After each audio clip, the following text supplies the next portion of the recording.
Welcome to the Leo. ఇటీవల వచ్చినటువంటి వరదలు రాష్ట్ర వ్యాప్తంగా ఎంత తీవ్ర నష్టాన్ని కలిగించాయో మనందరికీ తెలుసు. ముఖ్యంగా విజయవాడ మొత్తం కూడా అతలాకుతలమైపోయింది. దీనికి పెద్ద ఎత్తున విరాళాలు కూడా రావడం జరిగింది. దేశ చరిత్రలోనే మొట్టమొదటిసారిగా భారీ వరద సహాయాన్ని అయితే చంద్రబాబు గారు ప్రకటించారు. గ్రౌండ్ ఫ్లోర్లో ఉన్న వాళ్ళందరికీ కూడా 25,000 రూపాయలు, మొదటి అంతస్తు అంతకంటే పైన ఉన్న వాళ్ళకేమో 10,000 రూపాయలతో పాటు బైకులకు కానివ్వండి, కార్లకు కానివ్వండి, ఆటోలకు కానివ్వండి, ఇలాగా అన్నిటికీ కూడా చేసుకోవడానికి కానివ్వండి, అలాగే షాపులు ఎవరైతే నష్టపోయారో వారికి కానివ్వండి, ఇలాగా పోయిన నష్టానికి అనుగుణంగా కొంత ప్యాకేజీని అయితే ప్రకటించడం జరిగింది. దేశ చరిత్రలోనే ఇంత భారీ సాయాన్ని ప్రకటించిన ఏకైక ముఖ్యమంత్రి చంద్రబాబు గారు. అందులో నో డౌట్. మీరు ఎక్కడైనా తీసుకోండి, వరద సహాయం 2,000, 3,000, 5,000కు మించి ఎక్కడా కూడా ప్రభుత్వాలు ఇచ్చిన దాఖలాలు ఉండవు. కానీ మొట్టమొదటిసారిగా దాదాపుగా 40% విజయవాడ మొత్తం కూడా మన ఫ్లడ్స్లో మునిగిపోయిందని చెప్తున్నారు.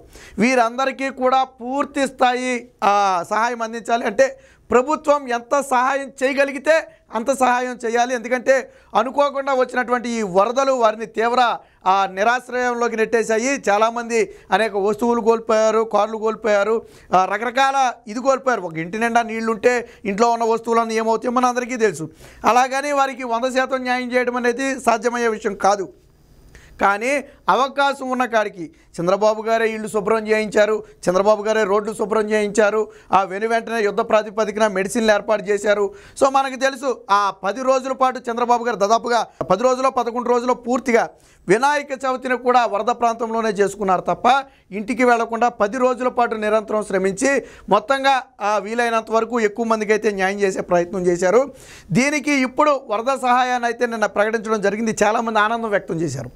చరిత్రలో ఎప్పుడూ ప్రభుత్వం నుంచి అన్నట్టుగా ఇంత డబ్బులు పడటం మొట్టమొదటిసారి చూస్తున్నామని చెప్పారు. ఎప్పుడైతే ఇంటింటికి సాధారణంగా వరద సహాయం అంటే జగన్మోహన్ రెడ్డి గతంలో ఎప్పుడో ₹1,00,00,000 వరద సహాయానికి ఇస్తానని ప్రకటించాడట. తిత్తిలి ఎప్పుడో హుదీదప్పుడో. ఈ రోజుకి ₹1,00,00,000 ఇవ్వాల. అలాగే మొన్న కూడా విజయవాడ వరద బాధితులకు ₹1,00,00,000 ప్రకటించాడు. కానీ ₹1,00,00,000 ఇవ్వాల. ఎందుకు ఇవ్వలేదు అంటే అది జగన్మోహన్ రెడ్డి విజ్ఞతకే వదిలేద్దాం అనుకోండి.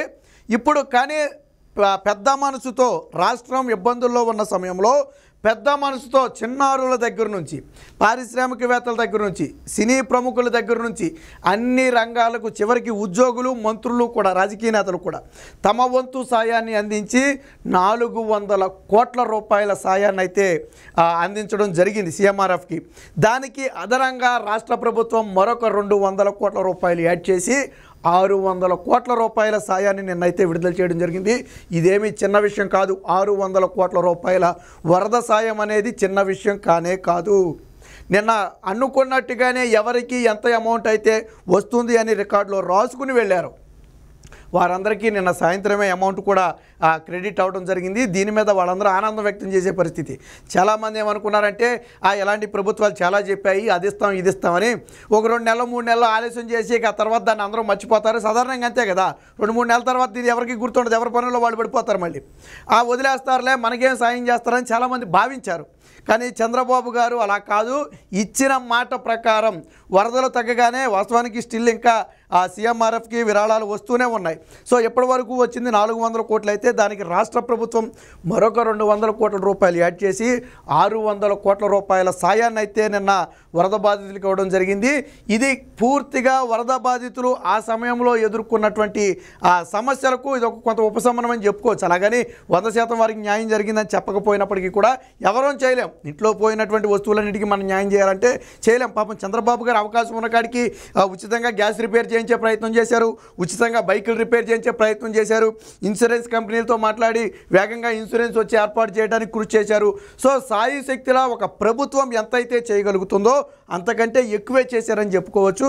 సో దీనికి సంబంధించి ఒక వార్త అయితే వచ్చింది. మనకు తెలుసు వరద సమయంలో అందరిలాగా ఏసీ రూముల్లో కూర్చుని ఏదో సమీక్షలు చేస్తున్నట్టుగా డ్రామాలాడి కాలక్షేపం చేయాల.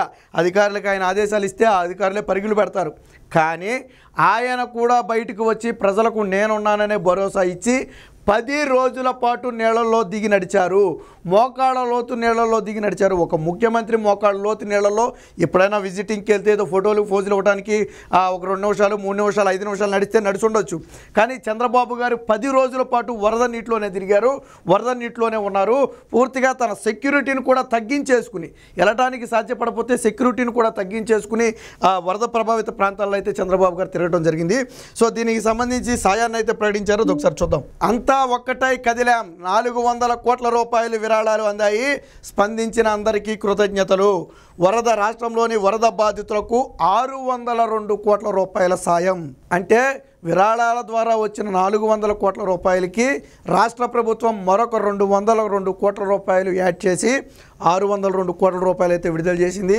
ఒకవేళ ఇంకా ఎవరైనా అయితే చంద్రబాబు గారు మాట చెప్పారు, చివరి ఇంటి వరకు కూడా సాయం అందాలి. పొరపాటున ఎవరికైనా సర్వే చేసి సాయం అందకపోతే వాళ్ళు దగ్గరలోని అధికారులను సంప్రదించవచ్చు, లేదా హెల్ప్ లైన్ నెంబర్ కూడా ఏదో ఒకటి ఇచ్చినట్టున్నారు, వారినైనా సంప్రదించవచ్చు. ఒకవేళ ఏదన్నా పొరపాటుతో పడకపోయి ఉండొచ్చు, వాళ్ళు సంప్రదిస్తే వాళ్ళకి కూడా అమౌంట్లు పడతాయి.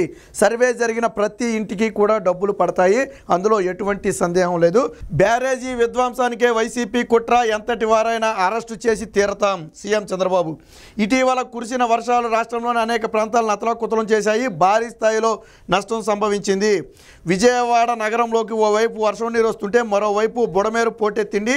అధికార యంత్రాంగంతో పాటు నేను స్వయంగా వరదలోకి దిగాను. 10 రోజుల పాటు మంత్రులు, ఉన్నతాధికారులు అంతా ఒక్కటై కలిసి పనిచేశాం, విపత్తు నుంచి బయటపడ్డామని చెప్పి చెప్పడం జరిగింది. నిన్న ఎన్టీఆర్ జిల్లా కలెక్టరేట్లో అయితే సమావేశం నిర్వహించి కొంతమందికి అయితే చంద్రబాబు గారి చేతుల మీదుగానే ఆర్థిక సహాయాన్ని అయితే ఇవ్వడం జరిగింది. సో వరద బాధితురాలు టి కుమారికి విజయవాడలోని ఎన్టీఆర్ జిల్లా కలెక్టరేట్లో ఆర్థిక సాయం లేఖను అందిస్తున్న చంద్రబాబు గారు, కొంతమందికి చంద్రబాబు గారు స్వయంగా సాయం అందించిన తర్వాత మిగిలిన వారికైతే అకౌంట్లో క్రెడిట్ చేయడం జరిగింది. మీకు తెలిసిన వాళ్ళు ఎవరైనా విజయవాడలో ఉండుంటే, మొన్న వరదలో ఉండుంటే ఒకసారి వాళ్ళని అడగండి, నిన్న సాయంత్రం అమౌంట్ పడిందా లేదా. ఇప్పటికే సోషల్ మీడియాలో చాలామంది పోస్టులు పెడుతున్నారు, చాలా ఆనందంగా ఉంది అన్నట్టుగానే ప్రభుత్వం మాకు 25,000 వేసిందని కొంతమంది, అలాగే అన్నట్టుగానే 10,000 వేసిందని కొంతమంది. ఎవరైతే కొన్ని నష్టపోయారో, షాపులు కానివ్వండి, చిన్న చిన్న పాన్ షాపుల దగ్గర నుంచి ఎవరైతే నష్టపోయారో వారికి కూడా 10,000 చొప్పున ఇస్తామని చెప్పారు. వారికి కూడా నిన్న అమౌంట్ అయితే పూర్తి స్థాయిలో క్రెడిట్ అవ్వడం జరిగింది. దాదాపుగా నాకు తెలిసి 90% మందికి నిన్న క్రెడిట్ అయిపోయి ఉంటుందని నా అంచనా.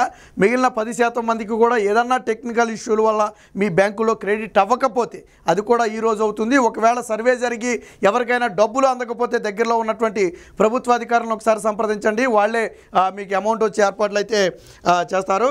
మొత్తంగా 602 కోట్ల రూపాయల పరిహారం విడుదల చేస్తున్నట్టుగా అయితే ప్రకటించారు. ఈ సందర్భంగా చంద్రబాబు గారు వివరాలు ఇచ్చారు. సో అర్హులందరికీ సాయం అందిస్తాం, సంఘటితంగా ఉంటే ఎలాంటి విపత్తునైనా ఎదుర్కోగలమని చూపించారు. ఇప్పటి వరకు ముఖ్యమంత్రి సహాయ నిధికి 400 కోట్ల మేర విరాళాలు అయితే వచ్చాయి. దీనికి రాష్ట్ర ప్రభుత్వం యాడ్ చేసిన దాంతో కలిపి మొత్తంగా 602 కోట్ల రూపాయలు అయితే ఇవ్వడం జరిగింది. మరి జగన్మోహన్ రెడ్డి గారు ఇస్తానన్న ₹1 మరి ఈ విరాళంలో అయితే కలవల. ఒకవేళ ఆ విరాళం కూడా కలిసి ఉంటే ప్రభుత్వానికి కొంత ₹1 భారం తగ్గేది. మరి జగన్మోహన్ రెడ్డి గారు విరాళం ఇస్తానని దాదాపుగా 20 రోజులు గడిచినట్టుంది. వరద 3వ రోజో 4వ రోజో చెప్పినట్టున్నాడు ఆయన వరదలు వచ్చిన తర్వాత. అంటే ఈ రోజుకి దాదాపు 20 రోజులు గడిచింది.